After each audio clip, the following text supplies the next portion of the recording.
पापा, मुझे आपसे क्वेश्चन पूछना है कि तुलसी देवी और भगवान श्री विष्णु जी की शादी क्यों हुई और कैसे हुई?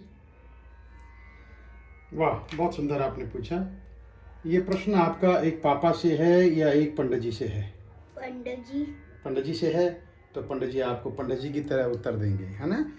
देखिए, भगवान विष्णु और तुलसी, विष्णु जी की पत्नी का नाम है लक्ष्मी और तुलसी जिनकी पत्नी बनी उनका नाम है भगवान शालिग्राम। इसलिए विष्णु की शादी कभी भी तुलसी से नहीं हो सकती, क्योंकि भगवान विष्णु एक पत्नी व्रता है। भगवान विष्णु की एक ही पत्नी है, उनका नाम है लक्ष्मी जी। और जो तुलसी माता हैं जिनका विवाह हुआ, उनका विवाह हुआ भगवान शालिग्राम से। बहुत समय पहले की बात है, एक जालंधर नाम का राक्षस था। राक्षस वो होता है जो अच्छे लोगों के कामों में विघ्न डालता है, उसे राक्षस कहते हैं। और जो दूसरों के कामों को अच्छी प्रकार से कहते हैं, उसे देवता कहते हैं। जैसे बलि भी राक्षस कुल में ही पैदा हुए, लेकिन उनसे भगवान विष्णु मांगने के लिए गए और 3 पग भूमि मांगी, भगवान ने 52 अवतार लिया। तो इसलिए जो सज्जनों के, अच्छे लोगों के कामों में विघ्न डालते हैं वो राक्षस कहलाते हैं। तो जालंधर बड़ा शक्तिशाली हुआ। और जानते हैं जालंधर की शक्ति कौन थी? जालंधर की शक्ति जालंधर की पत्नी थी, जिनका नाम था वृंदा। वृंदा हमेशा पतिव्रत धर्म का पालन करती थी, मतलब मन से, वचन से, कर्म से किसी दूसरे पुरुष के बारे में सोचती भी नहीं थी। स्पर्श करना तो बहुत दूर की बात है।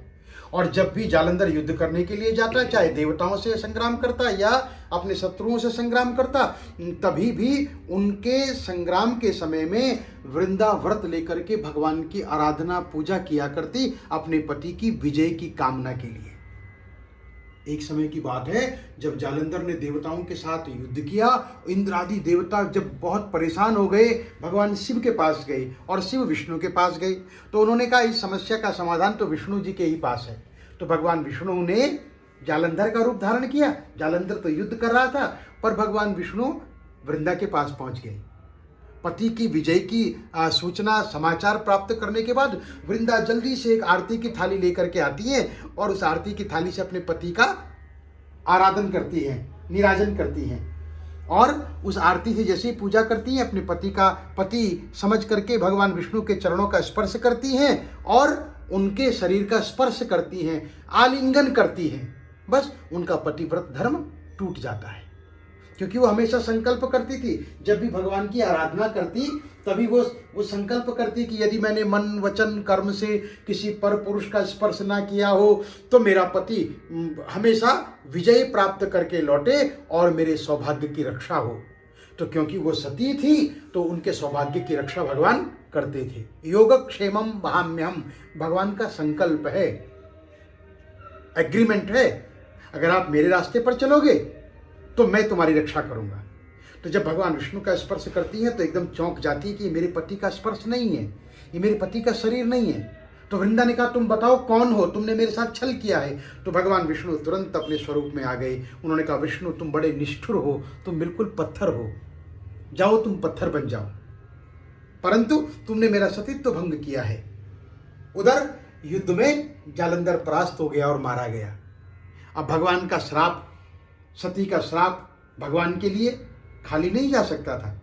तो वृंदा ने भगवान से कहा कि तुम निष्ठुर हो। तो भगवान ने स्वीकार किया कि मैं शालिग्राम शिला बन जाता हूँ और तुम तुलसी बन जाओ, क्योंकि लक्ष्मी होते हुए मेरी दूसरी पत्नी तो नहीं हो सकती, परंतु मैं तुम्हें पत्नी रूप में तभी स्वीकार करूंगा जब तुम्हारे श्राप के कारण मैं शालिग्राम बनूंगा और तुम तुलसी बनोगी। और पतिव्रता होने के कारण, पवित्र होने के कारण तुम घर घर में पूजी जाओगी। इसलिए भगवान बने शालिग्राम। इसलिए हर हिंदू को चाहिए कि अपने घर में शालिग्राम जी को अवश्य रखें, शालिग्राम की पूजा अवश्य करें, शालिग्राम जी को प्रणाम अवश्य करें, चंदन, वंदन और अभिनंदन शालिग्राम जी का करें और हमेशा तुलसी भगवान के साथ में रखें। तो भगवान की पत्नी, विष्णु की पत्नी का नाम क्या है? लक्ष्मी देवी। और भगवान शालिग्राम जी जो भगवान विष्णु का स्वरूप है, उनका नाम क्या है? शालिग्राम। किसके साथ विवाह हुआ? तुलसी के साथ। तुलसी पूर्व जन्म में कौन थी? वृंदा। इसलिए विष्णु का विवाह लक्ष्मी के साथ, शालिग्राम का विवाह तुलसी के साथ, राम का विवाह सीता के साथ और कृष्ण का विवाह नाई रुक्मिणी के साथ संपन्न हुआ। इसलिए ध्यान पूर्वक कथाओं को सुनना चाहिए और मानना चाहिए। तो आज की इस कथा का मॉरल ऑफ द स्टोरी, कथा का अभिप्राय यही है कि भगवान शालिग्राम जी के साथ भगवती तुलसी माता का विवाह हुआ। आज का ये पवित्र दिन हरि प्रबोधिनी एकादशी के नाम से जाना जाता है। तो बोलिए विष्णु भगवान की जय, शालिग्राम भगवान की, तुलसी मैया की जय हो।